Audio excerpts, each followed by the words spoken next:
Hey everybody, welcome back to my channel. I'm T. This is Same Old T.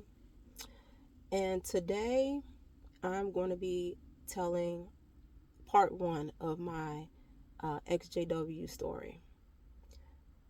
Forgive me if I look off. I'm trying to, just kind of get my thoughts together and get this out. So I started dating a guy when I was 26. He was born and raised as a Jehovah Witness, and but never got baptized. And so, we began to date, and from time to time, we used to like to sit in the car, like after going to dinner or to the movies, or like sometime when he get off work and just come by, we sit in the car, listen to music, talk, or what have you. And he would, sometimes go into these stories like, well, we shouldn't be dating, because, he identified himself as a Jehovah's Witness, even though he hadn't got baptized. And, at the time, I definitely was not one.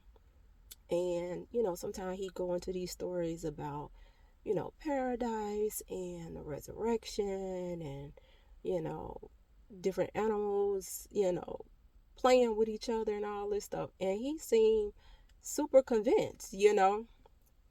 So I kind of took it with like a grain of salt, because even though he would be like, we shouldn't be dating, we continue to date. So that had to be from like maybe the summer of me being 26 until it was almost my 27th birthday. My birthday's in January. So even though he had these, feelings or what have you, principles or whatever, he still, continued to date me. And even celebrated, birthdays and holidays and stuff. But he kind of drew the line, like, I remember him saying, like, he would never go to church with me. And I was like, okay.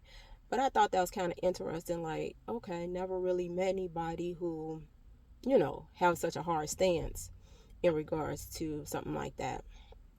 So my birthday was coming up, and he was like, well, what do you want to do for your birthday? And just kind of reflecting on these car conversations and, just certain things, I was like, I want to go to Kingdom Hall. And he thought I was playing.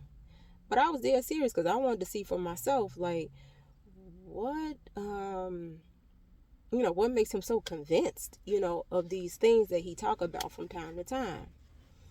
So, end up going. This was my 27th birthday. Just so happened to fall on a Sunday that year. So we went, and I remember the talk was about hospitality and how you should be hospitable and all that stuff. And they used the Bible, and I thought, okay, that's great. If you're a Christian, you should be hospitable when people come to your home. But then they started the watchtower, and I got nervous, because I was like, I was a teacher at that time, and it looked like they was about to do some, round robin, which is like when the teacher just call on you, you ain't volunteer. And I'm like, no, that is a strategy we do not use, and I don't want to be a part of it. But I soon, discovered that's not how it go. So can't remember what the watchtower was about, but I think it was one of those deep ones, where they like breaking down, dates and, things of that nature. So, of course, after the meeting, people came up, shaking hands, smiling, the whole nine. And so when I got home, my family was just like, well, how was it or whatever. I was like, it was okay. I'm going to be honest. What I liked the most about it, they started on time, they ended on time. Because I grew up Baptist, and so you ain't never really knew what time you might get up out of there. So I did like that.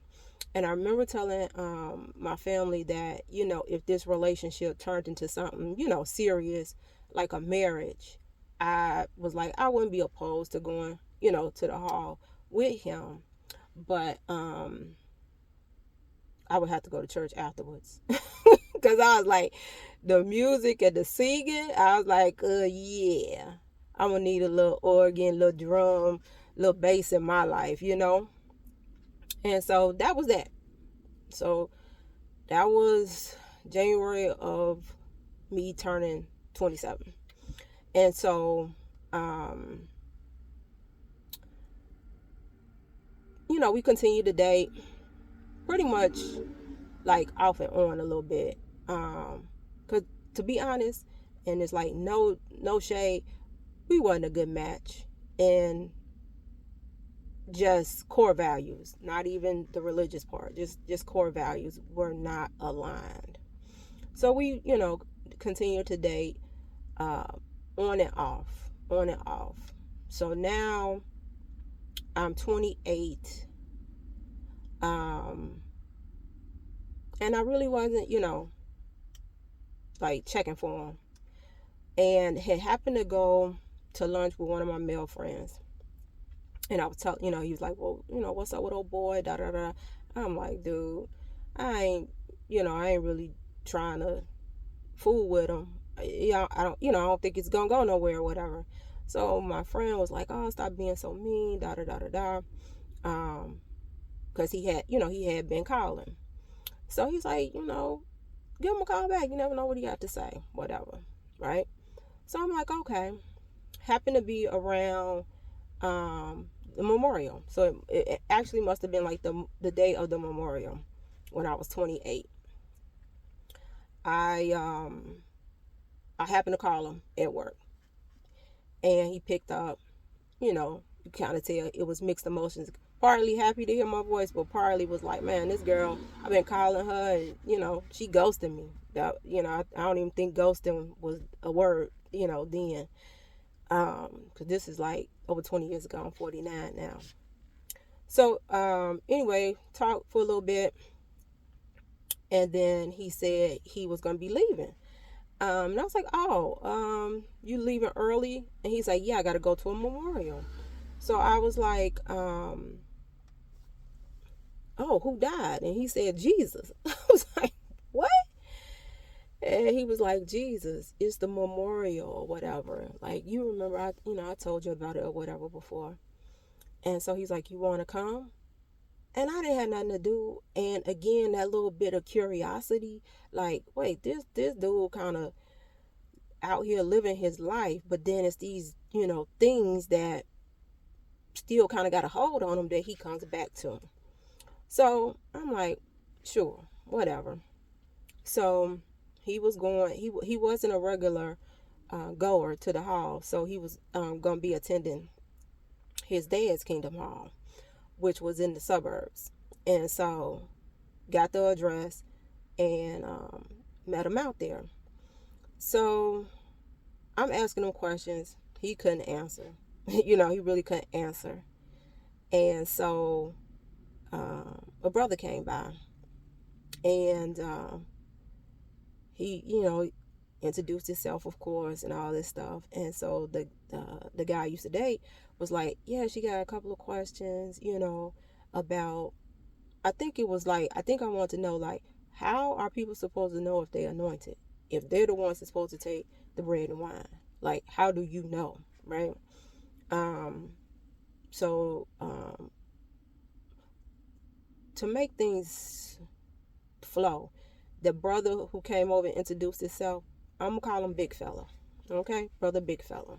So brother Big Fella was like, well, if you still have that question after the talk, then we could go into further detail. So I'm like, okay, whatever. So they did the memorial, this and that. I don't think nobody partook or whatever. And so then it was like time to go. And I was like, okay, this is kind of like like first Sunday, so to speak, at a Baptist church, right? And so as we about to leave, brother Big Fella comes up and say, how did you like it? Did you get your question answered? And I was like, yeah, for the most part. I wasn't really, you know, thinking too heavy on it. So he said, would you like a Bible study? It's free. We'll come to your house, whatever. So I've been somebody, who's, always been open to learning. So I was like, okay, sure. This was my second, no, at this point, I was in my third year, I think, of teaching. So other than, going to work Monday through Friday, my weekends were pretty free or whatever. So made arrangements, exchanged numbers or whatever.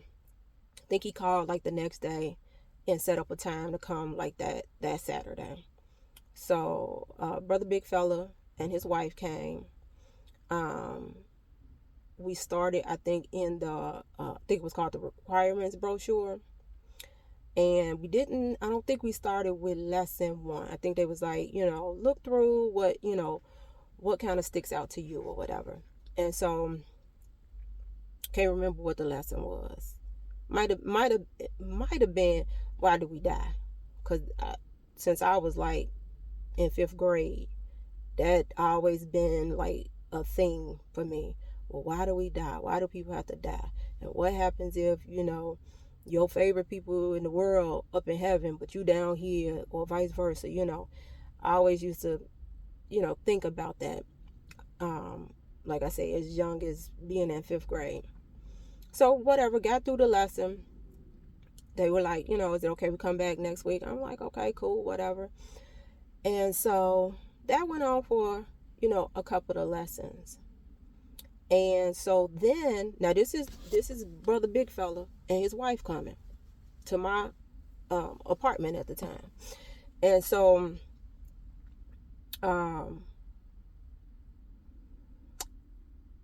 we finished up the lesson after a few weeks. Like I said, we had gotten through quite a few lessons.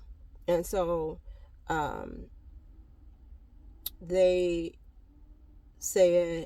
he said, well, next week, why don't you come out to our house? And, we gonna, put something on the grill or whatever, da da da da da. Now, at this point, I'm kind of thinking like, these some cool people. I like them. I'm learning some stuff about the Bible that I had never learned in my upbringing. Like I said, I was raised Baptist, but I also attended Catholic school and elementary school as well as high school. And then used to go to a lot of the Nation of Islam like meetings with one of my grandmothers.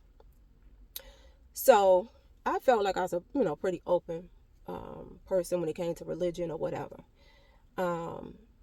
So I feel like I just got off track. So let me pick up from there. So I agreed to come out to their house. Again, I'm kind of thinking we building a friendship, right? Because we would do the lesson, but then we, just talk about regular life, the, whatever, sports or just whatever. And so end up making arrangements to go the following week. But like midway through that next week, Brother Big Fella calls and say, I gotta do something, but you should still come and have the study with my wife. But my brother's fiance gonna sit in. Excuse me, y'all. And so I'm pretty laid back. So I'm like, okay, cool. Excuse me. I'm sorry. So I go.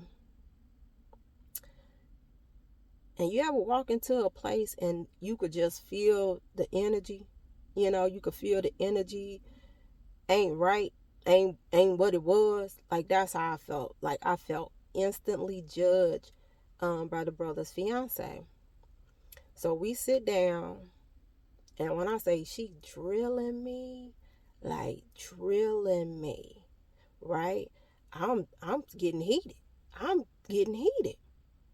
So before I knew it, I said, I said, you expecting me to like respond or, you know, whatever it is you think I should be doing. I'm like, I didn't grow up a Jehovah Witness. So this like, and mind you, this is like maybe my third or fourth study, maybe, right? Um, so we managed to get through that. Uh, Brother Big Fella wife could tell that I was getting heated. I didn't even stay for the little get together because I was like, oh, this for the birds. So as I'm going home, I'm like, yeah, I'm done. Like, this is crazy. I just, you know, I'm just trying to see what the Bible is talking about, you know, as far as getting some answers to questions that I felt like I didn't necessarily get maybe growing up, right? Or through my Catholic education or whatever. So I'm done. In my head, I'm like, yeah, I'm done. So, um, brother, big fella, he ended up like calling, I think like a few days later, and was, you know, kind of like, I apologize, she came at you, just a little too strong, da da da da da, woo woo woo. And I was like, yeah, definitely don't want to study with her again, ever. And he's like, no, I understand. And so, kind of left it like right there. So I'm still kind of on some. He's like, well, I kind of was on some like, yeah, I think I'm kind of done. And he like, well, just, take a few days, just think about it. You don't, we won't have her on the study again. Woo, woo, woo. So probably a couple of weeks go by. And he had called, but I ain't like pick up the phone. I ain't called back. So I'm on my way to my friend's house on a Saturday, and they call, and I'm like, F it, let me just pick up the phone. So it's him and his wife. And I told him, I said, you know what? I think I'm going to take a pause with the studying. It's becoming a little too intense. I just was, trying to learn a few things about the Bible, and it's becoming too, I can't remember what I said, but I basically was like, the expectations is super high. Like, I ain't no Jehovah Witness. I'm not necessarily even trying to become a Jehovah Witness. I'm just trying to take advantage of this, free Bible study, right? And let me tell you, his wife went off on me. And she was like, you owe us an explanation as to why, and da da da da da, and this and that. And I'm just like, am I, that's when Punk was out. I'm like, am I being punked? I'm like looking around because I'm like, yo, this can't be real. And so I was like, yeah, I think I'm done. I'm done. And so I end up getting off the phone. And, some time went by. And then Brother Big Fella, he reached out, put his wife on the phone. She apologized, this and that. And I basically told him, like, I thought we was cool just on GP. I said, this whole expectation to think that I'm supposed to behave like a Jehovah Witness, like y'all was born and raised in this. I'm just trying to learn the Bible, right? This is what I'm thinking at the time. Now I know that that the objective with a Bible study is not really to just help somebody out in learning a few scriptures from the Bible. The point is to convert you. I know this now. So, anywho, Brother Big Fella says, well, just have one more study, and I'm gonna bring my dad. And if you decide after that, don't worry about it. So I said, okay, fine. They came, brought his dad. Love his dad to this day. I love him. Just a good person. And to be honest, I don't think it has nothing to do with being a witness. It's like, that's who he is. That's who he is genetically, So 3 of them came, and I don't even think we like did a lesson. And the dad basically was explaining that in the religion, men or brothers study with men and sisters study with women. And so brother big fella, um, when he put the brother's fiance in on the study, that was supposed to be his exit, and a sister coming in, so then it would just been two sisters. This was never explained to me, so it was like this kind of backhanded way of doing things. Once the dad explained it, I said, okay, that's fine.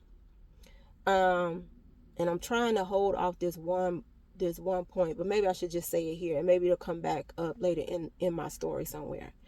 So in those early days of me doing the study with the brother big fella and his wife, me thinking they genuinely interested in getting to know who I am and vice versa, I mentioned how I grew up basically with all these boy cousins, right?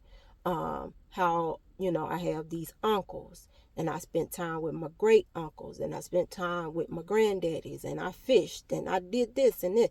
So me just being who I am, open book, I'm like, my natural gravitation was towards guys, right? That's why I had so many guy friends, because I still am into sports. It's like sitting with one of the fellas, So I feel like, well, I know for a fact, and it'll come up later in the story, he took that and spent it. Remember that. I don't know if it's going to come up in the rest of this part 1 or if it comes up in part 2. But remember that. So anyhow, after his father explained how it was supposed to be arranged, I was like, okay. And then I said, I still, we all agreed that it probably was best that we no longer study together. And I apologize if the video is starting to look a little fuzzy. I'm outside, and I guess the sun is shifting, so I apologize. But I did agree, like I say, because I just loved the dad from the first time I met him, that I would, come to a meeting. And so that's what I did. I stopped studying, and I would come to the meeting. Now, I may not have went like every Sunday. I even went on a couple of Thursdays or whatever.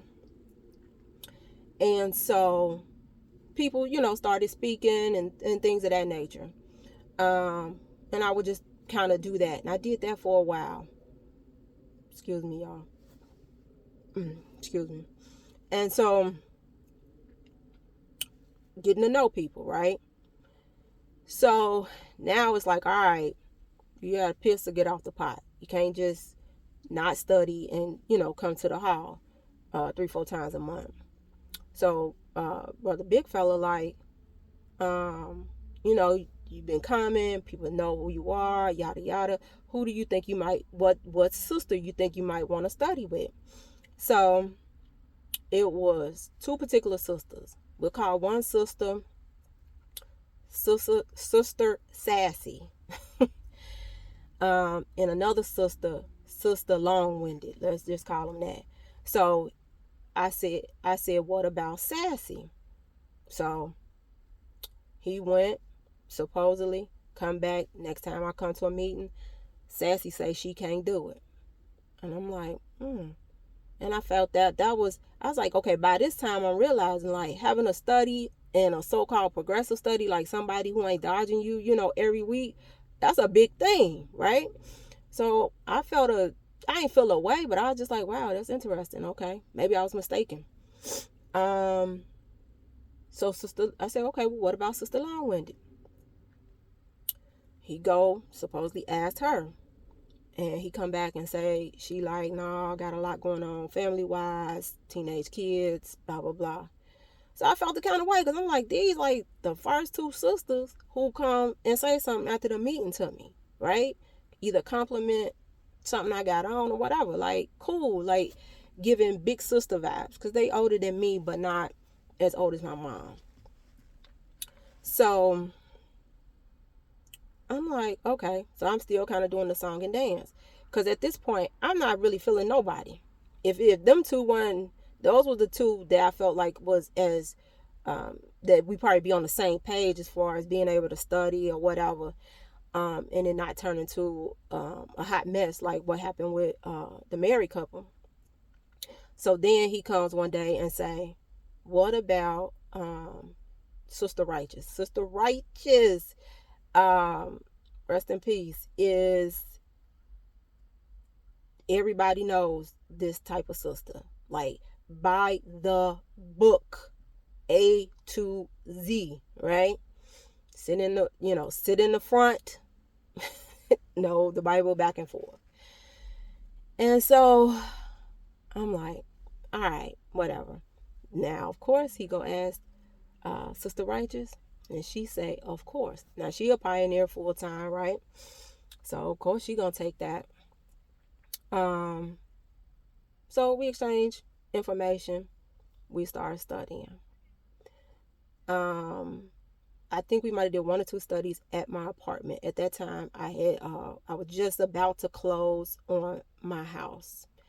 So I told her I was, closing on my house, and I might have to pause the studies.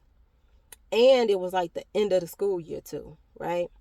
So end up moving in, and the people who I bought the house from left it a hot mess, and it was nastier than I anticipated it was gonna be. So like, we had to go in, rip out carpet, paint, all this stuff, just so that I could feel like I could come in and function, right? Nobody wants to be living in a house and still living out of boxes, or don't want to put their stuff on this filthy carpet kind of thing. So I let her know that I was putting a pause in the study, putting a pause and coming to the hall because I got to get my house in order. So I think I had missed maybe 3 meetings. Now, mind you, at this time, I'm coming on Thursday and Sundays. Thursdays and Sundays. And so I'll never forget, I was sitting on my back door because I had like steps that go into the basement. And she called. So I stopped what I was doing, took the call. And she proceeded to kind of go in about, she started off like, well, how's it going? And I'm like, it's a little bit more than what I thought, but we getting it together. Now, mind you, I had a couple of students that I was like, almost like a honorary godmom to. They had come to help with painting and cleaning. My friends, my family, like everybody chipping in to try to get the house at least 70-80% together. And then I was like, I can take the rest of the summer and do the rest. So I'm sitting here talking to her on the steps, and she proceeds to go in and tell me how, because I had missed those meetings, I didn't have Jehovah's Holy Spirit.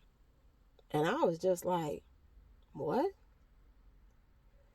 And she just, anybody who's ever been in, and you didn't heard that kind of spiel from one of the super righteous ones.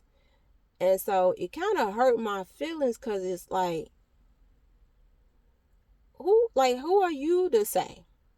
And so I couldn't help myself. So then I said to her, I said, so if I had been in the hospital this past week when I missed these 2 meetings, would Jehovah's Holy Spirit be gone as well?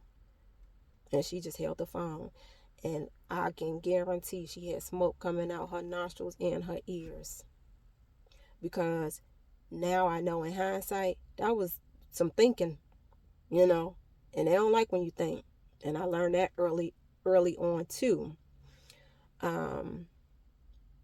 So she backed off. I think I ended up going back to the meeting and resuming, study maybe about 2 weeks later. Because now I kind of been baited, right? They love bombing on you.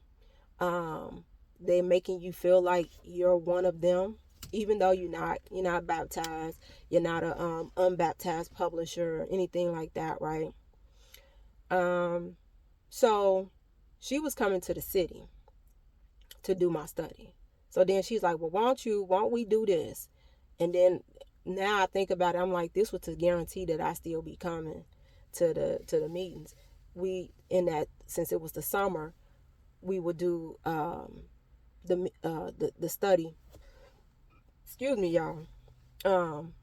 Do the study before the meeting on Thursday, which was like the ministry school meeting. And so I was like, okay, whatever. And then slowly the picking away at you began, right? I almost feel like it was like, it's like being hazed. I kind of felt like, because even though I could come prepared, it would be like, one time she made me change her shoes. Like, she made me put on a pair of her shoes. And like, saying this stuff in hindsight, oh, it just makes me so I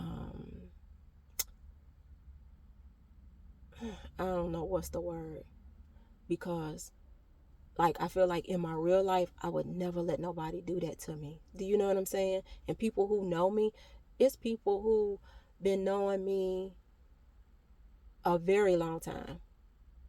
And if they ever hear this story, they're gonna be like, I don't believe it, because of who I am, and not letting, people just talk crazy or do whatever they want to me. But this is how they take mind control, right? So if it wasn't my she said the sandals I had on was too like flip floppy ish. It was too casual. So made me take a pair of her shoes. And honey, you better believe when we got to that Kingdom House, she checked to see if I had put them shoes on. Then it was, your skirt is too short. I got thick thighs. Came into the world with them, and I'm pretty sure I'll leave the world with them, because my dad did on his deathbed. Them legs were still legging. Them thighs were still thighin', okay? So it was, oh, your skirts are too short, because when you sit down, it's inching up over your knee. So then you wear a long dress. Then the next time it's like, a long dress or a long skirt, and then it's like, hey, it's cupping on your booty. And it's just like, dang, I can't do nothing right. It's that pick. So anyway, like a fool, I say that in hindsight, I just kept going, because you're constantly hearing, Jehovah's making your mind over. He's, helping you put the new personality on. And I'm going to do a whole video about what I think new personality truly means. So I'm just doing the whole song and dance. So then it gets to the point, I got to be about, like 29 now. And still hadn't become an unbaptized publisher. So Sister Righteous basically like, it's one thing to have a so-called progressive Bible study, and yeah, you come into the meeting, but you're going to have to piss to get off the pot. Like, it's time for you to, make your dedication, and you need to become an unbaptized publisher. So I felt like my arm was twisted, right? Because then they started hitting you with now. You know the truth now. So whether you get baptized or don't get baptized, Jehovah's still going to deal with you accordingly, when the end comes. So it's better for you to get baptized than to find yourself the end come tomorrow and you didn't get baptized. And it's like, now I can kind of chuckle at this stuff, because it's just like, oh, what in the was I letting be told to me? But anytime I would question or have a question or ask or anything, I always was shut down. And then they would hit you with you don't know the deep things of Jehovah. You're just a babe, the mature things of, the Bible are for mature ones and all this stuff. So it's like putting you down, like, you You don't know nothing. So how dare you ask or question or wonder or do any of those things, right? So, said all that to say what? End up becoming an unbaptized publisher. So, now I'm 30. My birthday's in January. I'm doing the whole thing, dreading going out and, service and all this stuff. And I'll never forget the first time I went out in service. It was super cold. And we doing door to door. I call it, and went and bought me a big down Jesus coat. Everybody know those if you're from like the Midwest, right? And I remember just being like this big old thing. Like nobody came to the door, but it was like this big old thing. But now I just realized that's just another notch. Like we got her, right? We got her. She's one of us. We got her. We got her sucked in now. So did all that. Getting invited to the social gatherings, the this, and that, blah, blah, blah. So now I done went through the summer, the district convention, didn't get baptized. And I think we were going to have like, what did they call it? Special day assembly, or was it the 2-day circuit assembly before I would have turned 31 in January. So it was in December. And I was like trying to rationalize to myself, right? Like, okay, Jesus got baptized when he was 30. Now, mind you, I had already been baptized as a Baptist. I got baptized when I was 18. Me and my brother, he was 7. My mom wanted me to get baptized before I went away to college. That old school mindset, like, I don't want y'all to go away to college and Lord forbid she die and she ain't saved, but I was like, oh, I always tell people in hindsight, it's hard for me to even get these words out my throat right now. Like, yeah, I definitely was sipping on the Kool-Aid. I definitely was sipping. I don't think I ever was gulping it down, but I definitely was tasting it, So anyway, I'm trying not to like get emotional or frustrated. I just sometimes feel, well, I guess in telling this story right now, I'm feeling that disappointment. And I'll talk more about this in another part. But, when you play it all back, you just be like, what was I thinking? Why didn't I listen to what was on the inside telling me all those times, right? When brother big fella and his wife cussing me out, right? Because I didn't want to study no more. When this sister righteous cussed me out and telling me I don't have Jehovah's Holy Spirit, because I hadn't come to the meeting because I had bought a home and was trying to get it, together. And it's gonna be some other stuff. Y'all gonna be like, people who done been through it, they'll know. People who like hearing this for the first time, they gonna be like, what in the world? Okay, so anyway, decided I'm gonna go ahead and get baptized. So that was December of me being 30. And I was gonna turn 31 that January. And so my mom came and my grandma, my mama's mother, came. And you know how you sit in front of the stage and all that stuff, and they give the talk, and they ask you the 2 questions and all this stuff. And so then they march you out. It's like, yo, this stuff blows my mind, thinking back, like being clear in my mind, in my spirit, and you just play that back, you be like, yeah, this is weird, this is crazy, So anyway, You know, you march out, you go get dressed. My mom and grandma were there at that time. I went in, got dipped, you know, everybody at the congregation, you know, clapping and cheesing and all that stuff. And so when I came out, basically the people like who kind of hugged me first were Brother Big Fella, his wife, Sister Righteous, and a few of the friends who, you know, I had become cool with. And then at this point, me and Sister Sass, we was tight. We was tight like this. So I didn't see her, and so somebody like pulled me to the side and let me know she had like a death in the family, and she was, you know, that's why she wasn't there. But now I'm kind of looking past all these witnesses, like, well, where's my mama and my grandma? And that's when Brother Big Fella come up and say, your mama left out, like she was crying, like she was boo-hoo crying.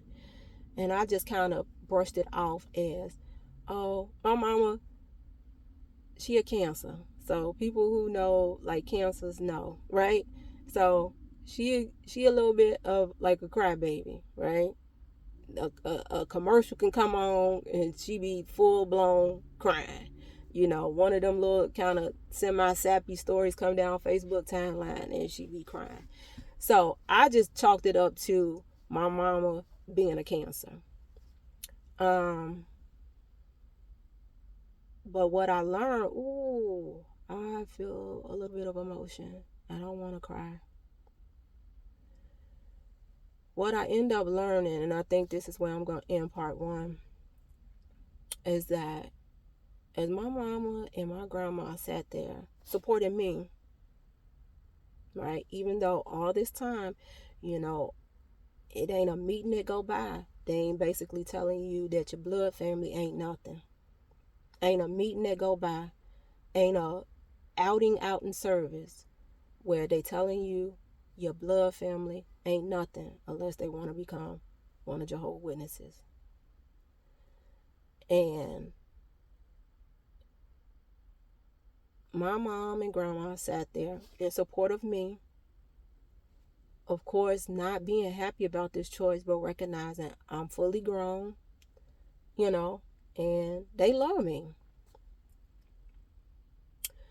My poor mama and grandma had to sit there, and now, you know, when you hearing it all the time, you don't even realize it, you know, about the whole pretty much stay away from your family, you know, cling to the friends are your new family.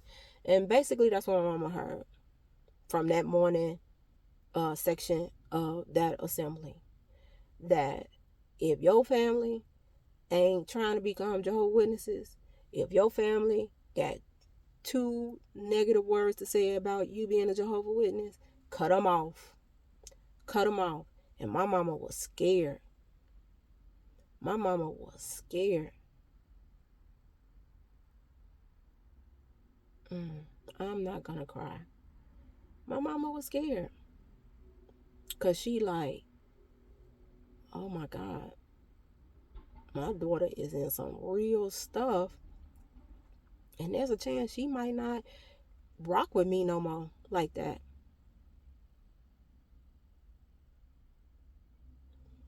But even though I feel like it was that constant pressure to do that, I didn't turn my back on my family. I did not. And I can say I'm the only one. I'm the only one who had become a witness in my immediate family on either side. So that's part one. That's basically how I got introduced to the witnesses. Kind of like some of the highlights, I guess, like major points that stick out in my head. I just want this to kind of just flow from my memory. I'm sure there'll be something that I'll be like, dang, I should have told them about this or that, but there'll always be another video.